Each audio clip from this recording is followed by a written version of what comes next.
Hello, JP Diecast and Toys, and today I'm going to review issue 3 of Formula 1 The Car Collection.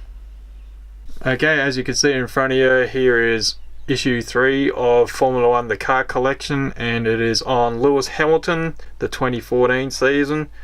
Lewis Hamilton and Mercedes had absolutely dominated Formula 1 under the new rules and regulations that kicked in that year. Went on to new engines, the hybrid era, or the turbo engines. It's probably where it gets a little bit more confusing for the fans, and also they added double points at the final race at Abu Dhabi, and for me, I kind of taken less seriousness about the sport, and it's taken me a couple of years until now that I'm just starting to enjoy Formula 1 again. Anyway, we'll just go through the year. So just flipping through with the magazine, really great photographs of the car and Lewis Hamilton and all that. So a little bit on Lewis's season, and looking by the chart, he's had 11 victories and a handful of podiums. I think 3 seconds and 2 third places, and the rest are retirements. So one thing I like about this issue of this magazine, Jules Bianchi, he ended up having an accident at Suzuka in 2014, and he ended up passing away in July of 2015. So nice to have a little tribute, a little memory of Jules there.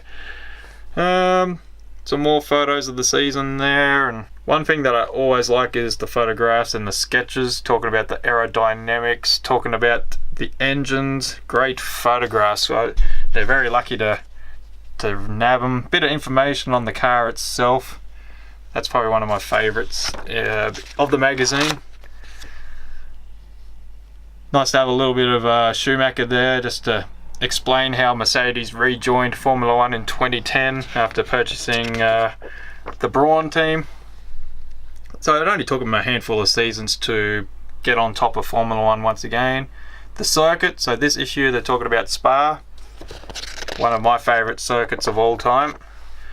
This time they talk about 1952 of Alberto Ascari. Some great black and white photographs there. I thought it a lot better magazine than last issue, and what we will talk about is obviously it comes with the 143 scale car. And another cool thing about this issue, it come with a cardboard book slip as well. So basically, yeah, unfold him and just fold the creases at the bottom, and then you can put all your issues, keep them nice and neat and tidy. So that's what this issue came with: magazine, car, and the book slip. So now we'll get some good close-ups of the car.